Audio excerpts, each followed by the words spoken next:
নমস্কার, আমি সুমনা। আমার চ্যানেল অ্যানি টেলার এসএমে সবাইকে স্বাগত জানাই। কেমন আছেন সবাই? আশা করি ভালো আছেন। আচ্ছা, কখনো কি মনে হয়েছে সারাদিনের ব্যস্ততার শেষে এক টুকরো শান্ত রাত আমাদের কতটা দরকার? আর সেই নিশীথের নীরবতা কি দিনের আলো ছাড়া পূর্ণতা পায়? আমি ভাবি দিন আর রাত আসলে একে অপরের পরিপূরক। তারা আলাদা, তবে একে অপরের জন্য অপরিহার্য। এই ভাবনা থেকেই জন্ম আমার আজকের কবিতা দিবানিশির গল্প।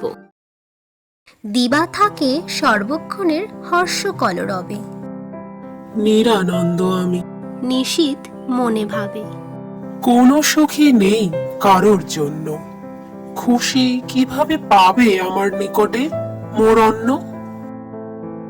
গোধূলি ক্ষণে হর্ষ সন্ধানে কোথায় আমি যাব? দিবা এসে বলে, নিশি কি এত ভাবো? নিশীথ বলে, অন্ন, তুমি যে ব্যস্ততার তীর। অন্ন বলে হেসে, নিশি তুমি যে মোর শান্তির নীড়। সেজে যে আছো তুমি সর্বক্ষণের কোলাহলে। দিবা শেষে তাই ঠাঁই চাই তোমার নিশ্চিন্ত কোলে। সারাদিনের দূষণে হও না তুমি ক্লান্ত?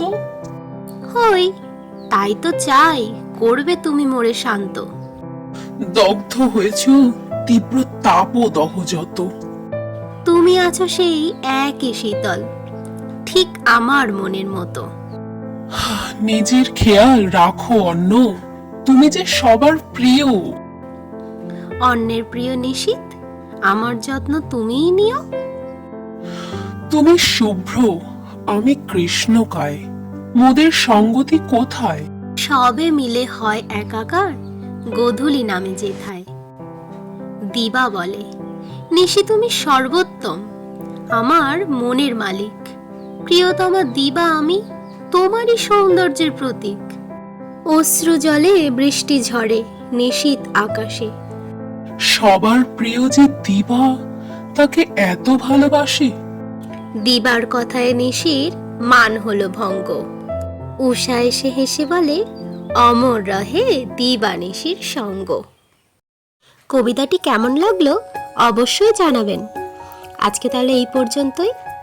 দেখা হবে ভিন্ন স্বাদের এক নতুন কল্পনাকে নিয়ে। সবাই সুস্থ থাকবেন, ভালো থাকবেন, আর অ্যানি টেলার এসএমকে ভুলে যাবেন না যেন।